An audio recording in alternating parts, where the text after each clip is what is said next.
Hey guys, let's get more news about Dallas, but first, don't forget to subscribe and leave your like. Cowboys make major announcement on the status new coaching hires. The Dallas Cowboys have been busy assembling their coaching staff this January after the departure of former head coach, Mike McCarthy. His replacement, Brian Schottenheimer, appointed former Bears head coach, Matt Eberflus, to be the team's new defensive coordinator after former DC, Mike Zimmer, left the team to retire. And whilst there are significant hires yet to be done, notably the offensive coordinator position, for which the frontrunner is currently Arizona Cardinals offensive line coach, Clayton Adams, the Cowboys have announced some key additions as their coaching room begins to take shape. The Cowboys have made some interesting additions to their position coaches, a couple of whom are already familiar with the Dallas setup, per their website. Borgonzi returns to the staff after being an assistant in 2012-13 for 2 seasons.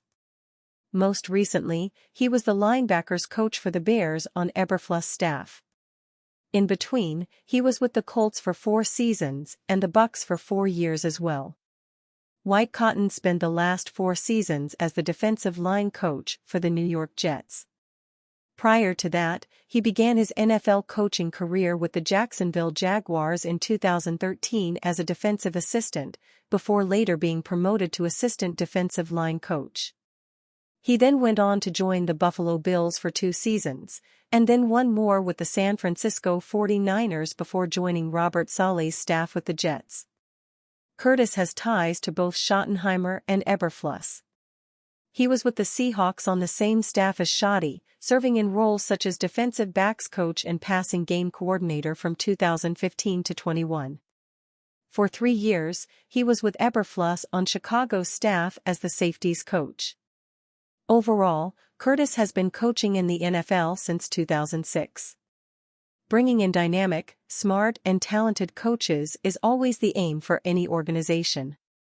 However, as is the case in the NFL, it is just as much about who you know than what you know.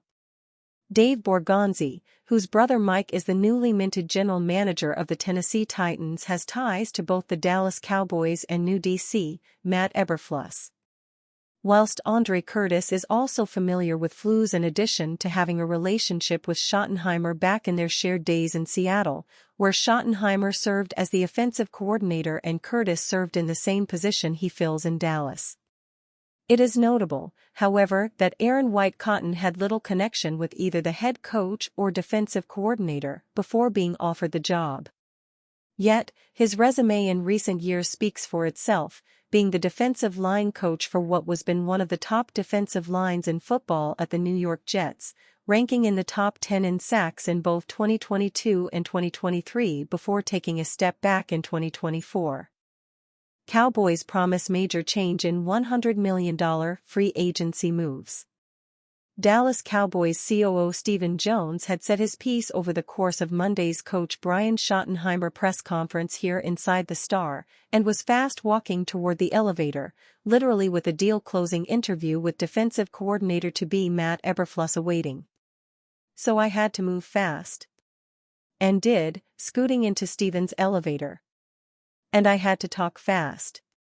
Because the Cowboys' elevator only goes up so many floors. No, I'm not trying to be snarky. Shortly after Stephen now infamously used his fingers as air quotes as a way of minimizing the team's 29-year title drought, he hinted that their approach to how they build a roster in this offseason might change. Said Stephen in the presser, "We're going to take a long, hard look at how we've looked at free agency. And if we need to change some things there, we will." Added Dad Jerry, with both a boast and a concession, "I want our fans to know that I do real good managing the cap. But we obviously haven't done it well enough." That admission is a start, because the truth is, all 32 teams manage the cap. How do we know which teams, though, actually do real good? That's measured by championship contention. And the 29-year evidence is in, Dallas is not real good at it. So, to the elevator, where there wasn't time to present the specifics of my $100 million case, with the numbers that prove that Dallas doesn't have to be really, really tight, Steven's words, against the cap in 2025. I mentioned to Steven that Cowboys Nation's ears are going to perk up when they reflect on his suggestion that a long, hard look at change is being considered. Yeah, he replied, agreeing that those statements sound promising to his fans. He added, "We've looked at that outside before. We've done it. We've been in heavy, okay. Now we're getting somewhere." But then Steven falls back to a pair of well-reliable road answers. He said, "We're probably a little tightened down more than before, this time around, because of the magnitude of what we're doing with Dak, Prescott, and CeeDee Lamb, and Micah Parsons." And then he said, 2 years ago, we traded for Stephon Gilmore and for a veteran player in Brandon Cooks and really helped our football team. And of course, those two 2023 offseason deals, a 5th-round pick was sent to the Colts for Gilmore and a 5th and a 6th to the Texans for Cooks, were fruitful and smart. But that was 2 years ago. And the result again, title contention, was not good enough. Finally, as Steven zipped away, I brought up void years and flipping the switch as it relates to the present deals for Dak and Lamb, and Steven budged. Cowboys announce number 1 free agent priority target. Following their shocking NFC wild-card loss to the Green Bay Packers a little over a year ago, Jerry Jones promised an all-in attitude heading into the offseason. That turned out not to be the case as Dallas turned in less activity during free agency than any team and waited until the end of summer to do anything about 2 franchise centerpiece contract extensions. Fans grew tired of that act quickly and are now waiting on the Cowboys to follow through this time around.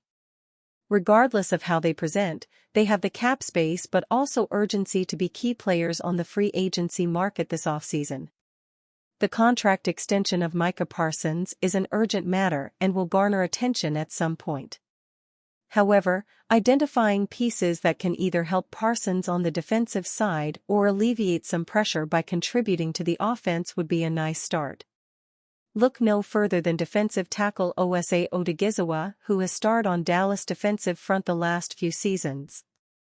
Odighizuwa is a homegrown product set to score big on the free agency market. He has gotten the comparison to Baltimore Ravens defensive tackle Nnamdi Madubuike. Baltimore's defensive hoss got a near $100 million contract for 4 years last offseason. That could be the ballpark for Odighizuwa, $25 million APY. Who has been an integral piece on the Cowboys line though the box score may not show it. In fact, the team could have their sights already set on retaining him before free agency gets going, according to Yahoo Sports' Jory Epstein. The Cowboys will also look to extend free agent to be defensive tackle Osa Odighizuwa, a homegrown talent whom Steven Jones characterizes as a priority in their free agent course of business, pending Matt Eberfluss evaluation. If the Cowboys have interest in maintaining a player of Odighizuwa's caliber, could that lead to bigger signings down the line? Potentially, but this may not hold up in the pursuit of bigger fish. What the Cowboys cannot do is sit idly by and watch players walk away or attack the rest of the offseason without serious talent acquisition. Between Parsons, Dak Prescott and CeeDee Lamb, they have a strong core of elite talent to return to contention, but how they fill the spots around those 3 will be the deciding factor. And you fan? What do you think of the situation of Osa Odighizuwa? Leave your opinion in the comments.